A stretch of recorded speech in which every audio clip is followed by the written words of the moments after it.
Assalamualaikum warahmatullahi wabarakatuh. Perkenalkan, saya Risma Amelia dari kelas RA5 Prodi Manajemen Fakultas Ekonomi dan Bisnis Universitas Primagraha.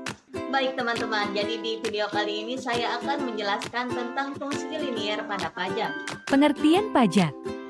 Pajak adalah kontribusi yang harus dibayarkan oleh warga negara atau badan hukum kepada pemerintah, yang besarnya ditetapkan berdasarkan peraturan perundang-undangan.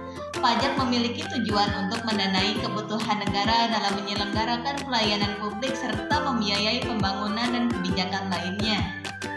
Pengaruh pajak terhadap keseimbangan pasar.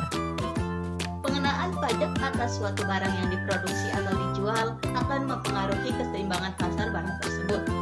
Pajak yang dikenakan atas penjualan suatu barang menyebabkan harga jual barang tersebut semakin naik. Setelah dikenakan pajak, maka produsen akan mengalihkan sebagian beban pajak tersebut kepada konsumen, yaitu dengan menawarkan harga jual yang lebih tinggi. Akibatnya, harga keseimbangan yang tercipta di pasar menjadi lebih tinggi daripada harga keseimbangan sebelum pajak, sedangkan jumlah keseimbangan menjadi lebih sedikit. Keseimbangan pasar sebelum ada pajak. Keseimbangan pasar sebelum adanya pajak adalah kondisi di mana harga dan kuantitas barang atau jasa ditentukan berdasarkan penawaran dan permintaan tanpa memperhitungkan adanya pajak. Dalam kondisi ini, pasar mencapai titik optimal di mana jumlah barang yang diminta sama dengan jumlah barang yang ditawarkan pada harga tertentu yang disebut harga keseimbangan. Apabila terdapat pajak, maka harga barang akan naik dan jumlah barang yang diminta akan turun. Hal ini akan mengubah keseimbangan pasar menjadi keseimbangan baru yang disebut keseimbangan pasar setelah pajak. Rumus keseimbangan pasar sebelum ada pajak. Rumus keseimbangan pasar sebelum ada pajak adalah QID sama dengan QS, PD sama dengan PS, di mana QID berarti fungsi jumlah permintaan, QS berarti fungsi jumlah penawaran, PD berarti fungsi harga permintaan, dan PS berarti fungsi harga penawaran. Keseimbangan pasar setelah ada pajak. Keseimbangan pasar setelah adanya pajak adalah kondisi di mana harga dan kuantitas barang atau jasa ditentukan berdasarkan penawaran dan permintaan yang memperhitungkan adanya pajak. Dalam kondisi ini, pasar mencapai titik optimal di mana jumlah barang yang diminta sama dengan jumlah barang yang ditawarkan pada harga tertentu yang disebut harga keseimbangan setelah pajak. Apabila terdapat pajak, maka harga barang akan naik dan jumlah barang yang diminta akan turun. Hal ini akan mengubah keseimbangan pasar menjadi keseimbangan baru yang disebut keseimbangan pasar setelah pajak. Rumus keseimbangan pasar setelah ada pajak. Jadi rumus keseimbangan pasar setelah ada pajak adalah QD sama dengan QS ditambah T, PD sama dengan PS ditambah T, dengan keterangan QD berarti fungsi jumlah permintaan, QS berarti fungsi jumlah penawaran, PD berarti fungsi harga permintaan, PS berarti fungsi harga penawaran, dan T berarti besar pajak. Penerimaan pajak pemerintah. Penerimaan pajak pemerintah adalah jumlah uang yang diterima oleh pemerintah dari wajib pajak. Rumus penerimaan pajak pemerintah. Jadi rumus penerimaan pajak pemerintah adalah T kapital sama dengan T kecil dikali Q, di mana T kapital berarti pajak pemerintah, T kecil berarti besar pajak per unit, dan Q berarti jumlah produk keseimbangan pasar setelah pajak. Beban pajak konsumen. Beban pajak konsumen adalah jumlah pajak yang dibebankan kepada konsumen akhir sebagai akibat dari adanya pajak pada suatu produk atau jasa. Pajak yang dibebankan kepada konsumen akhir dapat dihitung dengan mengurangi harga sebelum pajak dengan harga setelah pajak. Rumus penerimaan pajak konsumen. Rumus beban pajak konsumen menggunakan rumus TK sama dengan dalam kurung PET dikurangi PE, di mana TK adalah beban pajak konsumen, PET adalah harga keseimbangan setelah pajak, dan PE adalah harga keseimbangan sebelum pajak. Beban pajak produsen. Beban pajak produsen adalah jumlah pajak yang dibebankan kepada produsen sebagai akibat dari adanya pajak pada suatu produk atau jasa. Rumus beban pajak produsen. Rumus beban pajak produsen adalah TP sama dengan T dikurangi TK, di mana TP berarti beban pajak produsen, TK berarti beban pajak konsumen dan T adalah pajak pemerintah. Contoh soal. Fungsi permintaan suatu barang ditunjukkan oleh PD sama dengan 30 dikurangi Q, sedangkan penawarannya PS sama dengan 6 ditambah 3Q. Barang tersebut dikenakan pajak sebesar 6 per unit. Ditanya, yang ke-1, berapa harga keseimbangan sebelum pajak? 2, berapa jumlah keseimbangan setelah pajak? 3, berapa besar penerimaan pajak oleh pemerintah? Keempat, berapa besar pajak yang ditanggung konsumen? Dan yang terakhir, berapa besar pajak yang ditanggung oleh produsen? Cara penyelesaian keseimbangan pasar sebelum ada pajak. Diketahui fungsi permintaan atau PD adalah 30 dikurangi Q. Fungsi penawaran atau PS adalah 6 ditambah 3Q. Besar pajak atau T adalah 6 per unit. Di sini kita menggunakan rumus PD sama dengan PS. PD-nya adalah 30 dikurangi Q.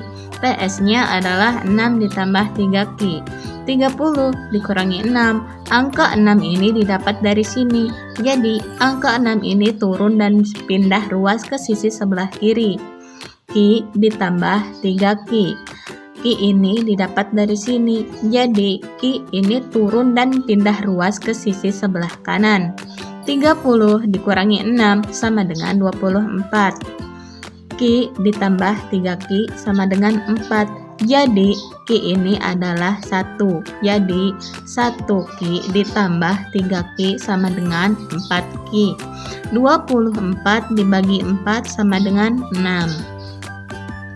Dengan Q sama dengan 6, maka PD sama dengan 30 dikurangi Q. PD sama dengan 30 dikurangi 6, jadi Q ini adalah 6. 30 dikurangi 6 sama dengan 24. Jadi, keseimbangan sebelum adanya pajak adalah jumlah barang yang ditawarkan atau Q adalah 6 dan harga barang atau P adalah 24. Jawaban contoh soal keseimbangan pasar setelah ada pajak. Keseimbangan setelah pajak hanya akan mempengaruhi fungsi penawaran saja, sementara fungsi permintaan tetap. Oleh karena pajak yang dikenakan terhadap barang sebesar 6, maka fungsi penawaran berubah menjadi fungsi penawaran awal atau PS adalah 6 ditambah 3Q. Berubah menjadi 6 ditambah 3Q ditambah 6, maka PS adalah 12 ditambah 3Q. Sedangkan keseimbangan setelah adanya pajak menjadi PD sama dengan PS ditambah T. 30 dikurangi Q sama dengan 12 ditambah 3Q. 30 dikurangi 12, angka 12 ini didapat dari sini. Lalu, angka 12 ini turun dan pindah ruas ke sisi sebelah kiri, sama dengan Q ditambah 3Q. Q ini didapat dari sini. Lalu, Q ini turun dan pindah ruas ke sisi sebelah kanan. 30 dikurangi 12 sama dengan 18, sama dengan 4Q. 4Q ini didapat dari Q ditambah 3Q. Q ini berarti 1Q. Jadi 1Q ditambah 3Q sama dengan 4Q. 18 dibagi 4 sama dengan 4,5. Dengan Q sama dengan 4,5, maka PD sama dengan 30 dikurangi Q. Jadi Q-nya adalah 4,5. 30 dikurangi 4,5 sama dengan 25,5. Jadi sekarang titik keseimbangan yang baru setelah adanya pajak adalah jumlah barang yang ditawarkan atau Q adalah 4,5 dengan tingkat harga atau P adalah 25,5. Jawaban soal besar penerimaan pajak oleh pemerintah. Di sini kita menggunakan rumus T besar sama dengan T kecil dikali Q. T sama dengan 6 dikali 6. Jadi 6 dikali 6 sama dengan 36. Jadi besarnya penerimaan pemerintah dari pajak adalah sebesar 36. Jawaban soal besar pajak yang ditanggung konsumen. Jadi kita di sini menggunakan rumus TK sama dengan PET dikurangi PE. PET-nya yaitu 25,5 dan PE-nya yaitu 24. Jadi 25,5 dikurangi 24 adalah 1,5. Jadi besarnya pajak yang ditanggung konsumen sebesar 1,5. Jawaban soal besar pajak yang ditanggung produsen.